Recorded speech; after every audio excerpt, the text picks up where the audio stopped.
Hello. तर तुम्हाला वाटत असेल आज कोण आहे माझ्यासोबत. ह्या आहेत माझ्या नणंदबाई. तर ह्या आल्या होत्या गावावरनं दिवाळीसाठी सेलिब्रेशन करायला.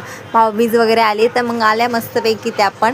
आणि मग नंतर चला रात्रीच आल्या होत्या. मग सकाळी त्यांनी ना घेतल्या चपात्या करायला. मग मी भाजी बनवली आणि आम्ही नाश्ता वगैरे करून घेतला. तिथून मी गेले माझ्या जेठाणीच्या घरी. त्यांना बनवायचे होते बेसनाचे लाडू. तर लई मोठी प्रोसेस होती, तरी पण आम्ही ट्राय केलं ते. मग बेसनाचे असे छोटे छोटे डो बनवून घेतले आणि मग नंतर त्याला ना ते तेलात तळून घेतले छानपैकी, एकदम लालसर होऊ द्यायचे.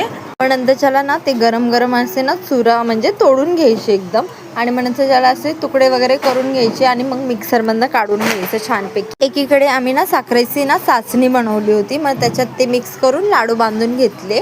मग तिथून गेलो आम्ही मार्केटला. मग आणि छान मार्केट लागलं होतं. आता दिवाळीचं खूप छान छान मार्केट असं लागायला स्टार्ट झालं आहे. आणि मग ते आमची चालू झाली थोडीशी मस्ती. आणि एखादी आम्ही साडी घ्यायला आलो होतो. आणि एक साडी घ्यायला पण आम्ही तिघी जणी आलो होतो बघा. एक साडी घेतली आणि आम्ही लगेच निघालो आमच्या घरी. चलो बाय.